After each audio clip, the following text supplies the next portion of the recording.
Come to order. Welcome to our December board meeting.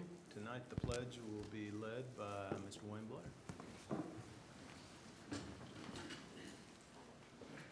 I pledge allegiance to the flag of the United States of America and to the republic for which it stands, one nation, under God, indivisible, with liberty and justice for all.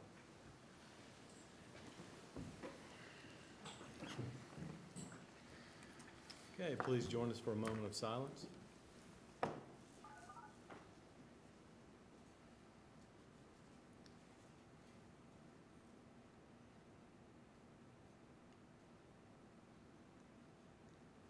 Thank you.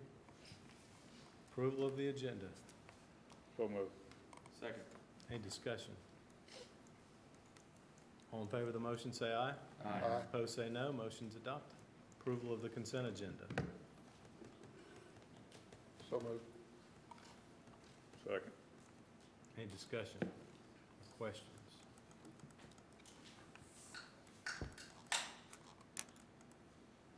All in favor of the motion, say aye. Aye. Opposed, say no. Motion is adopted. We have one visitor tonight, Ms. Michelle McGrath. Welcome. Please step up to the podium and speak your piece. Try to keep yourself within 3 minutes. That'd be great. You guys work fast. It wasn't this quick. My reason for being here tonight is just to make you guys aware of the huge disparity between the Smyrna Elementary kindergarten playground, which is the playground the kindergarten through second grade plays on, and every other playground in the county, basically. The first picture I have for you is John Coleman, which is a school 2.5 miles from Smyrna Elementary. Nice new playground. Almost every picture I show you will show the same thing. Rock Springs is number 2, Cedar Grove is number 3. You can see for yourself. David Urey is number 4. Number 5 is Thurman Francis. Number 6 is Smyrna Primary, and as well as number 7, they have extra equipment there, the tubes and the extra swing set that the kids are able to play on. Number 8 is Wilson Elementary, but this is what I call their extra playground. This is actually the school where my daughter will attend next year. She's just in pre-K right now. She's in the pre-K at Smyrna Elementary, which is the reason that I have come to learn about this school.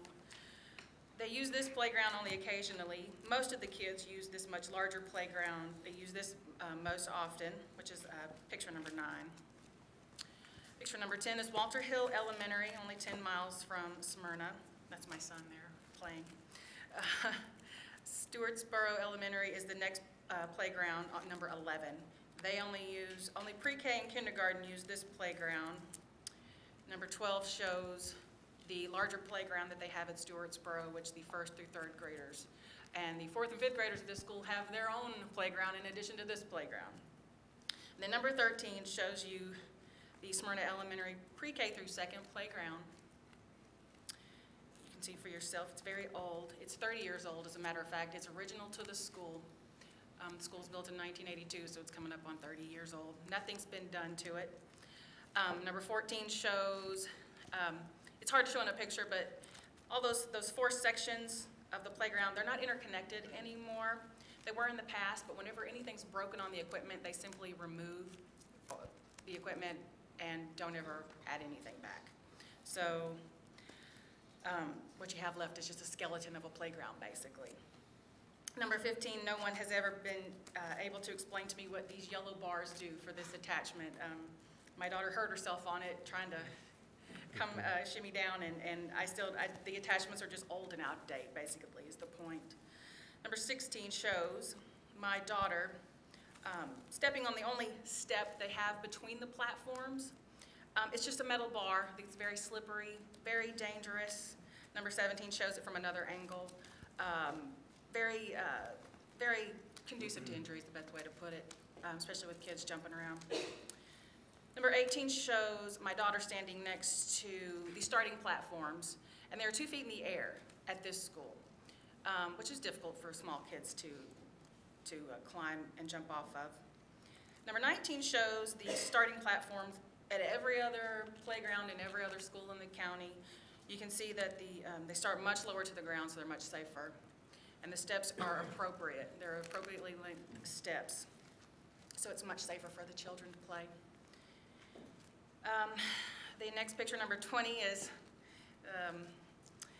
that is the equipment that was installed in 1982 you're looking at there. The Jeep, the red Jeep's number 21. That's my favorite, I think. Number 22 is the USS Discovery Space Shuttle. You can see it's just old and rusted and just metal. Number 23, I think, is a helicopter, but I am not sure. Thank goodness kids have good imaginations, I always say.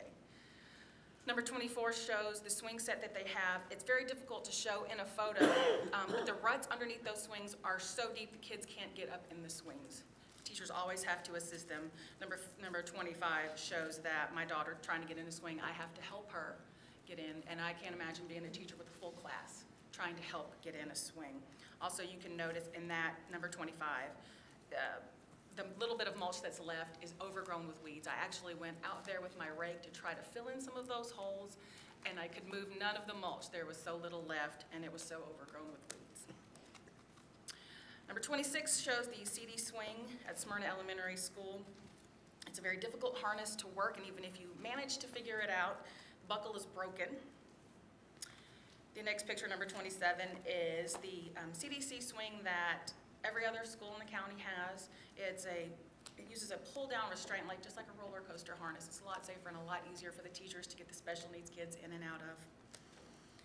Number 28, I want to show you one more thing on number 27 that's in a lot of pictures, is the rubberized flooring that's on most all the playgrounds. It doesn't wear away.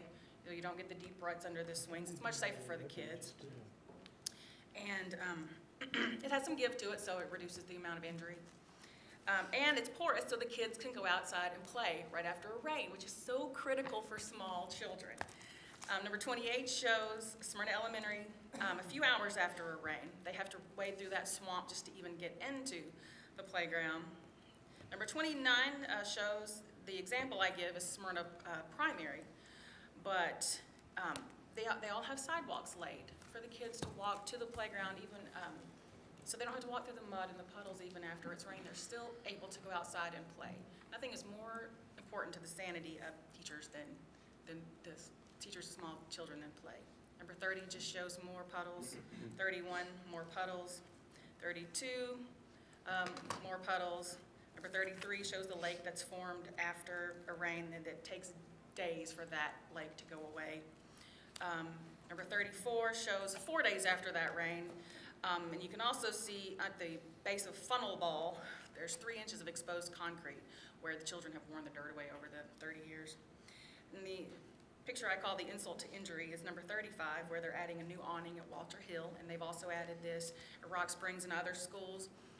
This school does have shade. They don't have any shade at Smyrna Elementary, but they're adding that awning there.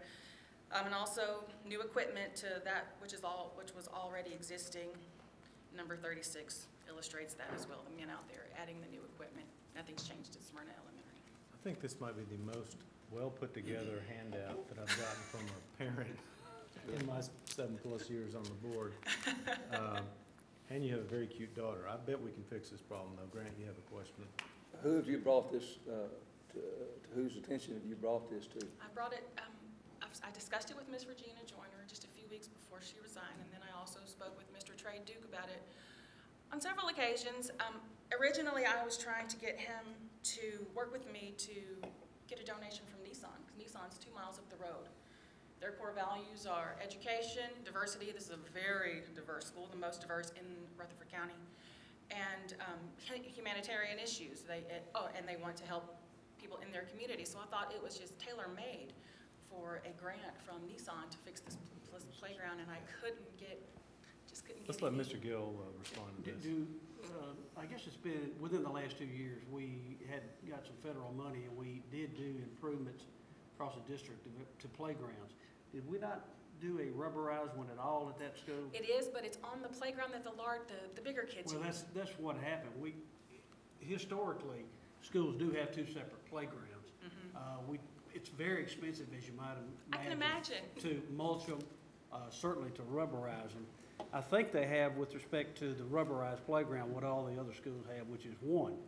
Now, regarding the second one, obviously it doesn't look too well kept. I will say, and I can't speak for Mr. Clardy, who's Assistant Superintendent in charge of engineering, I've never heard any call, I've never had a call from either Ms. Joyner or Mr. Duke with respect to that playground. But we will look at it. We do inspect playgrounds on a regular basis. I don't know why there'd be some equipment that wasn't working or was unsafe to kids. But I promise you, one, I'll take care of it tomorrow. Secondly, I appreciate you bringing it to our attention, too. Thank you so much. Yeah. I knew once I got to you guys, it would be taken care And of. thank you for coming, we appreciate No that. problem. Thank Also you. appreciate you pointing out all the other good things that we've done at some other schools. They're beautiful. They are gorgeous. I pick my kids up from Smyrna Elementary and take my daughter to other schools to let them play. We always play at Walter Hill. Yeah, well, I appreciate it. Thank you. No problem. You've done well. Thank you. Just one small little oversight. Talk about putting a good spin on something, that was really nice. Mr. Gill. You should run for office. Is that any more questions? No, thank you, I think we're on it now, right, Mr. Gill? Yes, sir. That takes us to number 7. 7, Rutherford County Schools, Tennessee System-Wide Planning Process, TSIP Component 5 revisions. This revised document updates the goals and action steps that will be implemented through the 2014-15 school year and includes our first to the top goals and strategies. Our updated Component 5 is due to the Tennessee State Department of Education by December 15, 2011. The TSIP became the Rutherford County Board of Education 5-year plan when it was originally approved in May of '06, with incremental revisions and updates submitted as required by the Tennessee Department of Education. And we recommend that you approve Rutherford County School TSIP Component 5 revisions and authorize the director to file any necessary budget revisions and future addenda. So moved. Second. Any discussion? We talk about goals and setting standards, and this does it for us. It does. Very, very detailed, really complex.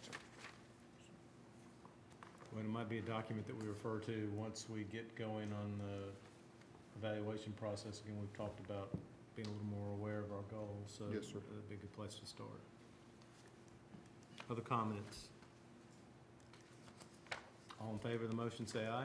Aye. Opposed, say no. Motion is adopted. Number 8. Facilities, Holloway High School outdoor classroom. Principal Jason Brisman has requested permission to construct an outdoor classroom at the school. The proposed classroom will be an 18 by 40 foot and will be constructed on a concrete pad with pressure-treated lumber, trusses, and a metal roof, and be furnished with picnic tables and benches for student study.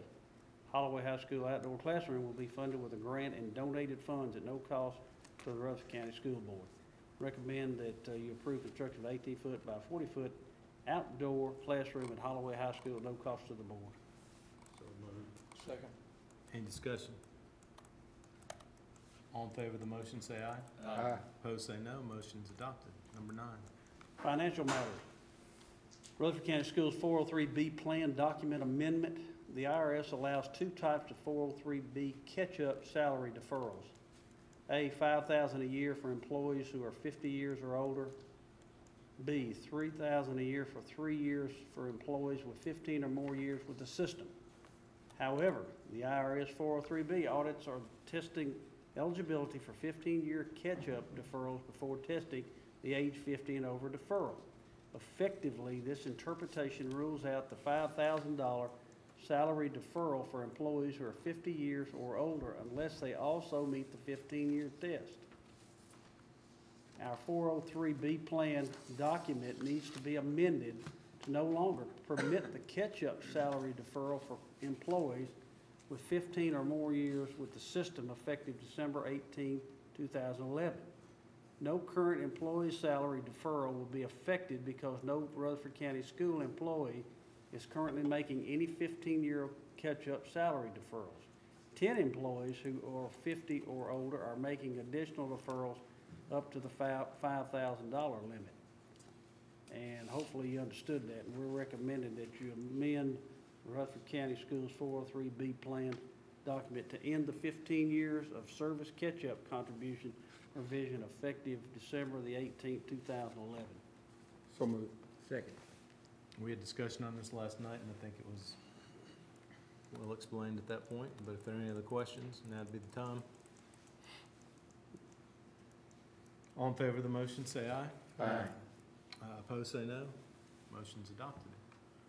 I think we agreed last night that on number 11, we'd forego the reading of them if someone wants to move to approve them all as a package. Do we skip 10 or did I miss? Did I skip? Did I miss? Oh, we sure did, thank you. Okay. Back up to number 10.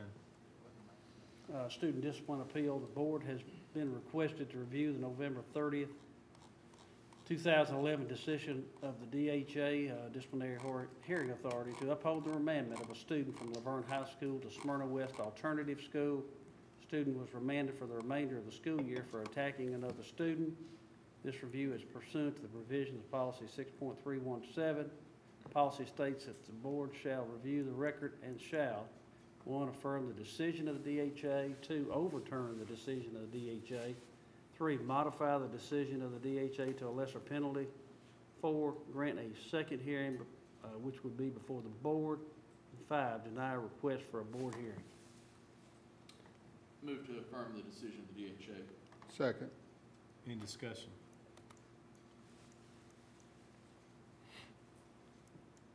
All in favor of the motion, say aye. Aye. Opposed, say no. Motion's adopted. Now we're ready for 11.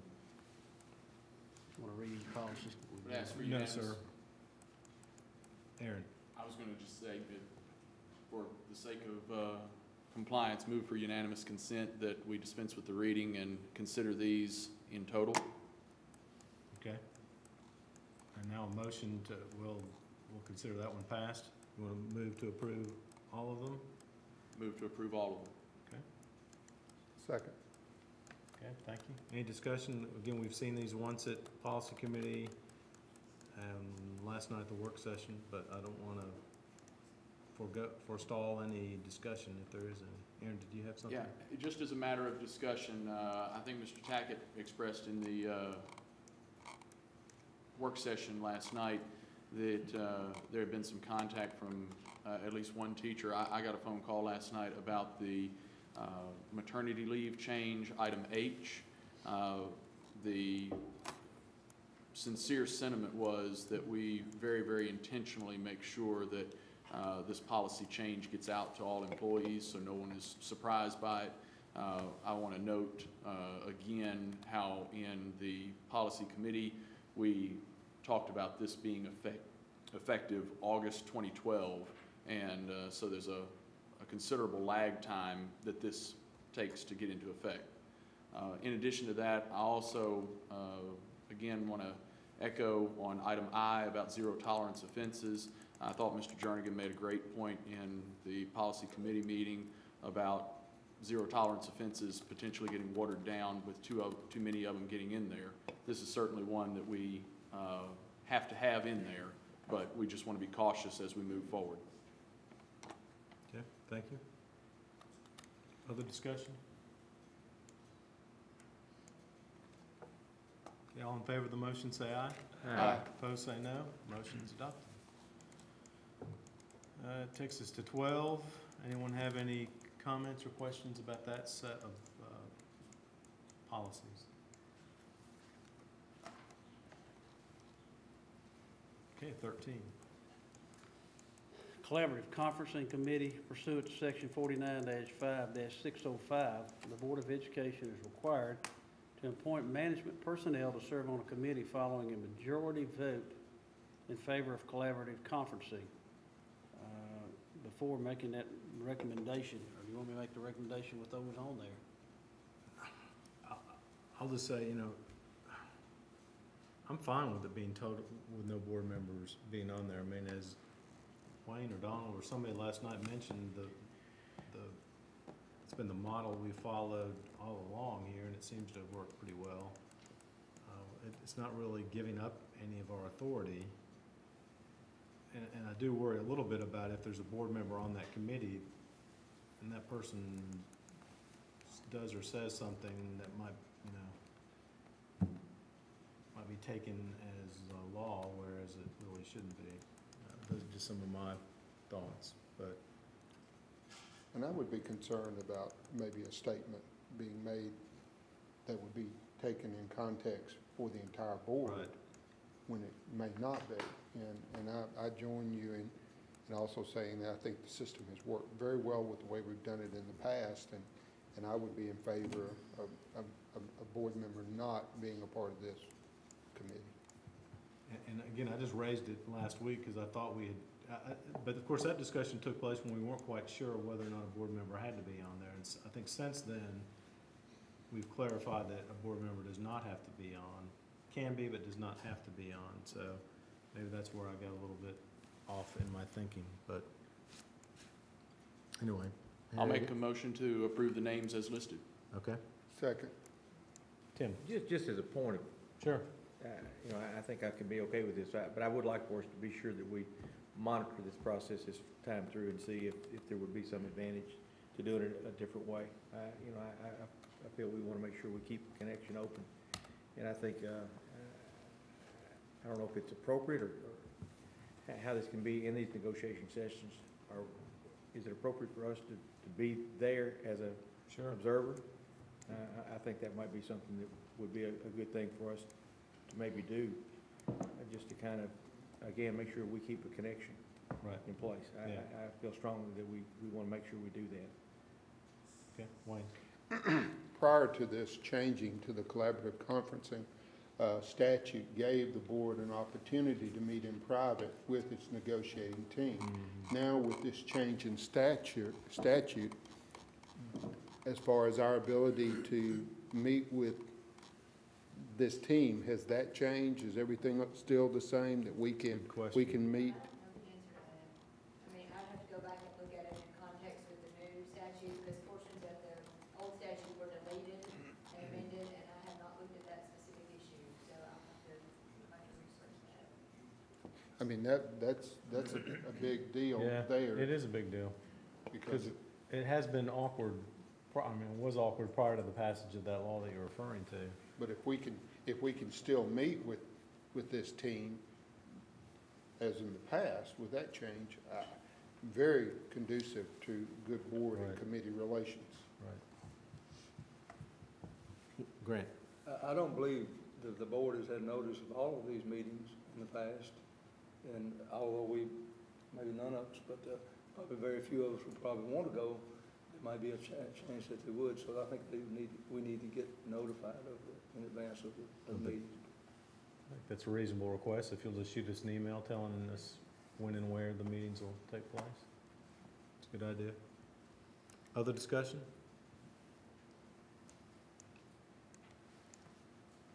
All in favor of the motion, say aye. Aye. Opposed, say no. Motion is adopted. General discussion. I got something I'd like to Yes, sir. just basically report. Okay. Today, Mike Looney, who's the director of Williamson County, and myself met with Senator Jim Tracy, Representative John Fogarty, the Chief of Staff of the Governor's Office, Speaker of the House, Beth Harwell, to discuss two or three things. One in particular, the evaluation system in Tennessee as we now know it. Secondly, student teachers, and also some of the criteria for the evaluation system. Pretty interesting conversation. I think they took seriously everything we said. The issue with student teachers, as Williamson County's already taken a position that they don't want to take any student teacher that teaches in grades 3 through 8, or Algebra 1, Biology 1, English 2, U.S. History, what's the other intercourse, Don? Is that all of them? Yeah, Algebra 2 is coming up. So they're not going to allow any student teachers in those particular areas.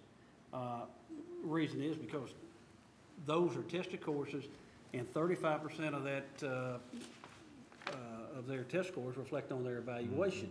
So therefore, they say, we're not going to do that. We're going to put them in K through 2. We're going to put them in non-tested areas. That's too also but that still too presents itself with a consequence. And we presented a couple options on how they could fix that problem. And Chief of Staff agreed that it was an issue and he would take it to the governor. And Representative Harwell said she too thought it was an issue. So that's in the pipeline. But I strongly encourage him to get with the program there because Rutherford County probably takes more student teachers than anyone in the state of Tennessee. And it could greatly impact us. So that's something that's in the hopper. With regards to the evaluation system, Don and Paul and I met with Emily Barton yesterday, who's the assistant commissioner, and talked about a lot of the issues that we talked about today. But at any rate, we basically kind of reconfirmed what all these various Board of Educations are saying. You know, can't we somehow scale back the number of observations, in particular people that are known to be strong teachers, people that have consistently produced high value added scores. And we've been singing this song for a while, and I think they're finally listening. At the end of the meeting, John Fogarty, representative, showed Director Looney and myself a bill that he is going to present to the legislature that indicates that teachers that are 4 and 5 level teachers, that the LEA would have a option on how many times they have to be observed in subsequent years. Now, I hadn't read the entire bill, and I don't think it gave us the option saying you don't have to be evaluated because you had a 4 or 5, but I think this board could say, we're gonna limit that. They had a 4 or 5, they consistently shown good results. 1 is all you guys are doing, which is you know, burden off principal, burden off teacher, and also it reflects some common sense. So that's in the hopper. We had a good meeting. And anyway, I was excited about that. It's good to hear the state's actually paying attention to some of our comments. Tim? I had the obligation, responsibility, or duty, or privilege of observing student teachers now for the university. And Harry will know, Sue Kane will know, Robert Willis, outstanding U.S. history teacher at Laverne High School, who had one of the student teachers I observed. And you know, as I sat there in those classes and observed that, it just didn't make any sense to me at all that a teacher that has the excellent record that he has would benefit from anything that I as a principal could possibly say. I'm not that smart. I'm certainly not that smart in biology and things like that. So I applaud this system and Mr. Gill and of us trying to take a lead and trying to make this. And I think we want to make sure we make it clear. We're not trying to short circuit the idea that people can't be evaluated and be improved. I think that certainly could be the case, but I think we've got to work smart. And as I've stated before, there's a finite amount of time that the principal has. And I know that we've got teachers. The best ones are the ones that are working the hardest, and they do. There was an excellent letter this morning in Tennessee, and if you've had a chance to read it from a teacher from, I can't recall the system, but I thought she wrote an outstanding article and made the point how much time she spent writing a lesson plan to make sure it met all those check marks. And she said the lesson was not as good as it would have been had I been allowed just to teach it the way I had in the past, because I was so worried about making the check marks. It really took away from the education. And she wrote in such a way I believe her. I don't know her, but I certainly did. So again, I applaud Mr. Gill and this system for trying to take an approach to make it better, not to dunk it and throw it away, but just to make it better and make it something that makes more sense than what it does right now, in my opinion. Thank you. One additional comment, I think it's pretty interesting. The state, in our discussion yesterday, they are monitoring how many 1s, 2s, 3s, 4s, and 5 level teachers we have. And actually, yesterday went over some of our schools and indicated that we're probably closer to doing it the right way than others. They say some are giving too many 4s and 5s or too many 3s. And it's supposed to be linked to your value-added scores. But in one particular case, one of our schools had given quite a few 5s. And I explained to this assistant commissioner, I said, this is one of the best schools in Tennessee. We're talking about Barfield. I said, this lady's been recognized 3 or 4 times for high value added scores, been given monetary awards. The school is consistently in the top 5 or 10% in the state. I would anticipate they got a lot of level 5 teachers over there. And the implication was, you know, we need to talk to her and make sure that they're earning what they're getting. And I think I said, well, I'm not going over and saying anything to her or something close to that. So anyway, it's a work in progress. Donald? If a teacher has a student teacher Is the 35% still in effect? Yes, Just completely no variation at all? yes. Yeah. Now, if they're a K2 person, they pick up the third grade scores, isn't that right? If a K2 teacher, their 35% is school-wide score. But yeah, the answer to your question is yes. Which is why teachers are more prone to say, I would rather use a kind of a method where I do most of the teaching, they'll work with remedial or interventions over here. I'll let them teach occasionally, I'll be in the room. So there's really not an opportunity for somebody to get in there and learn to become a teacher. I don't know if Tim's seeing that yet or not. Well, here's what the reality I think of it is. If you get an excellent student teacher, and there are several of those, then you literally have lowered your ratio almost in half. Yeah. You know, it's instead of 30 to 1, it's 15 to 1 because you really got a really good one. If you don't have one that's strong, then that's when it becomes a liability. And we've been in schools enough to recognize that does happen from time to time. But the idea that you had up, and I don't know how this was perceived, but I thought it was a really good one to not only to try to reward the best teachers, but get the right ones in there to work with student teachers. It would be to waive that 35% on there and not have them go through the evaluation process this year, which means we're putting the burden on the principal to put them with the best teachers, which makes the student teaching process stronger. Plus I don't know, reward is the right word or not to say that, you know, they're not going through that model, but I mean, again, I think somewhere along the line, the trust factor has gone completely away, that we can trust our principals to decide who our good teachers are. And I think the good ones, and you can find those in lots of ways, that they know who their good teachers are. They really do. I don't think you have to go through this maze of stuff to come up with that kind of thing.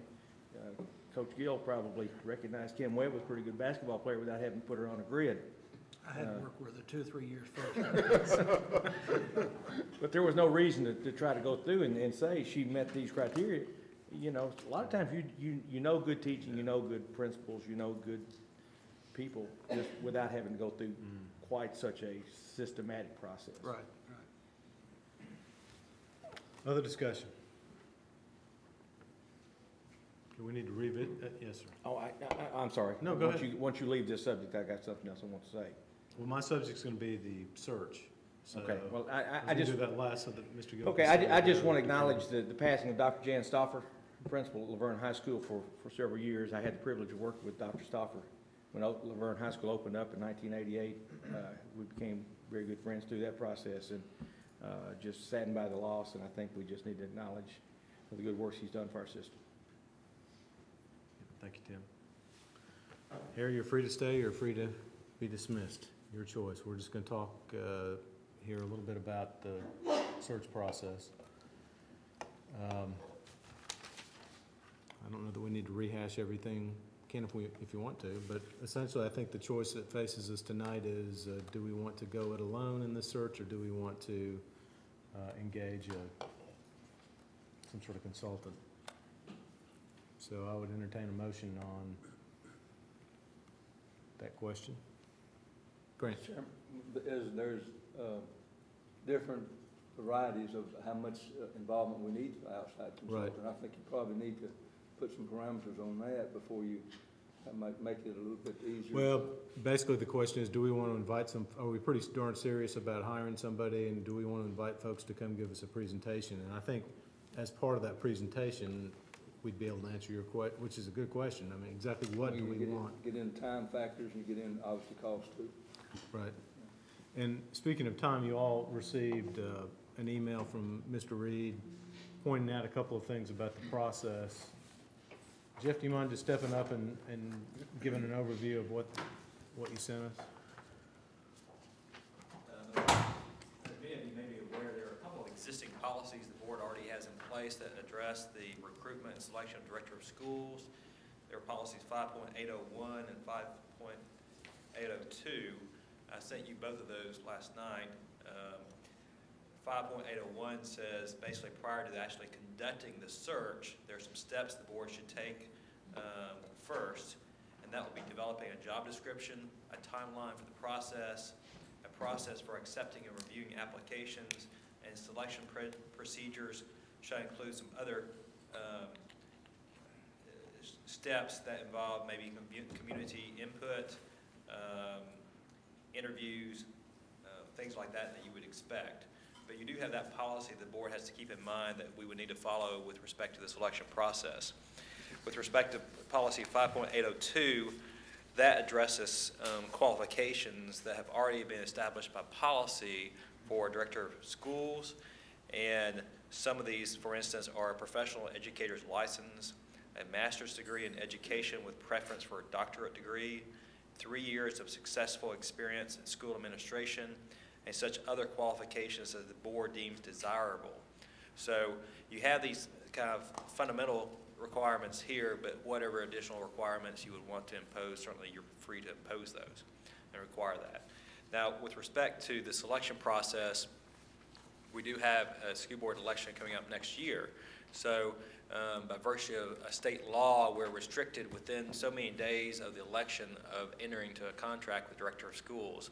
So if you see that, you cannot enter into a director of schools contract within 45 days prior to the election or within 30 days after the election. So you have that would mean effectively that you would need to have your contract signed with a new director of schools by June 15th of 2012. So that's kind of your drop dead date if you're going to try to get anything signed before, and hopefully we'll make that with where we are now. So I think that will be easily made, but just keep that in mind. If we do get bogged down, we can't really go past that June 15th date. Wayne. Number 2 says with a preference for a doctorate degree. Yeah, I would certainly hate for some qualified candidates not to apply because of that phrase. And, you know. I mean, to me, preference is. I don't think you're gonna keep anybody from applying that says that. Okay. Yeah, it does not, a doctorate degree is not required. Okay. So it doesn't say it's required.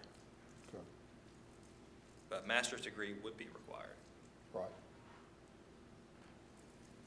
Other questions for Jeff? Aaron? No, Okay. Okay. All right, thank you, Jeff. So June 15th is our date, as we talked about last night. It'd be ideal if we beat that, but we certainly need to meet June 15th or else do some sort of interim arrangement or ask Mr. Gill to stay till whenever. I just think it'd be much cleaner if we do meet that June 15th. So again, I come back to what we need to decide right now is, are we interested in hearing from some search folks in terms of what they might offer us? Terry? I'd be interested. I don't think it's gonna cost us a little bit of time, but, I'd be interested in getting some of these search committees in here, or search firms in here, and, just lay out, you know, what their strong points are, you know, fees and all that. And if we decide to use them, we use them. If not, I guess you could say we've got a little experience, one night experience, I guess, but, you know, just from my own perspective, when I had a manufacturing operation, I've hired a lot of people, but if we were dealing with manufacturing, you know, I'd say, sure, I'd probably have a good shot at it, you know, but not having education experience, you know, I think I'd rather leave that to somebody that's got experience out there to try to narrow things down. That's just my personal opinion. Once we get that far, you know, we get down to the nitty-gritty, I guess you could say. But it's going, I think it's going to be a lot of time, and somebody's got to do it. I'm talking about references and all that, and my guess is somebody that probably falls back on would be you. And I know most people understand, you know, as far as when you do employment checks and stuff like that, there are certain questions you ask. I mean, and I don't know how many on this board are qualified to do that, so, that's why I'm in favor of looking at our options. Okay. So I'd make a motion to do that. Okay. So your motion is to invite, what, 3 or 4 firms in, and Joyce has already got an idea of what's out there, I think. Wayne, I'll second that. okay. Discussion on that motion? Again, we're not binding ourselves to actually hire somebody, but I do hope this vote means that there aren't 4 of you who are dead set against using a firm. I mean, if that's the case, let's save ourselves the time of going through this meeting. So that's really what I'm trying to achieve, is get a sense of whether or not we're open to this idea, and if so, then we'll bring some folks in. As a matter of discussion, with what Jeff has expressed to us about the board's policy, would you anticipate these 2 things, compliance with 5.801 as well as interviewing potential consultants, happening in an overlapping time frame? Are we executing 5.801 at the same time that we're looking Right. at? And I asked Jeff essentially that same question, and basically my understanding of his response was, no, we haven't really started the search yet. Okay. To me, if we do engage the services of some firm, that's the sort of stuff that they'll be helping us do. 5.801 will be one of their first obligations. Right. Yeah, that's exactly right. Understood. Okay. Other discussion? Donald? I'm certainly willing to listen to them. I'm very hesitant to give up any authority we might have to an outside group. Right. And let me stress again, that's not my vision of it at all. We're not giving up any authority. And one of you all said last night, and maybe a couple of you, that you'd like to look at all the applications. I think that's great. And we would definitely not give that up. Now, what I would like to see what their, what they consider their top 10 list. Doesn't mean we have to be bound by it. In my view, we're still going to determine who the finalists are, but it's another source of information. I think, and Jeff is more of an expert on this than me, but I think back in the day, before the law changed, one reason people used these firms was that the applications could remain secret if they just went to the firm and not to the board. And that law has now changed, where anybody who applies, it's open from day one. So I didn't mangle anything there, did I, Jeff? Okay. So, which again just facilitates the process of us looking at it. I mean, it's not like it's going to be closed to anybody. And we recently saw our sister board hire a new director of schools, and certainly that was, documented well by the media. So, I think we have a clue, and even in that search, applicants were drawn in by their board too, that they wanted to take a stronger look at. So I don't think it ties our hands at all, and it gives us, I'm sure, what the public would perceive as an objective or impartial third party with no partisanship involved or, any of the good old boy, accusations. It just gives us a third party to really, and I like the word you used last night, screen the applicants with their resumes and documentation. So, I just think it's a good idea to use a third party, a professional third party. Okay. Donald? What I fear, and maybe unfounded, but it's a group of folks that apply for a lot of jobs in a lot of locations, and when you get these firms, they have, it's my understanding from listening to other folks, that they have, they have their group of candidates, and I have a concern there, that they would have their agenda for our school system, And I just want to be extremely guarded when it comes to that. I think that's quite appropriate. Well, I think we all want to make sure that we stay in charge of this process, so.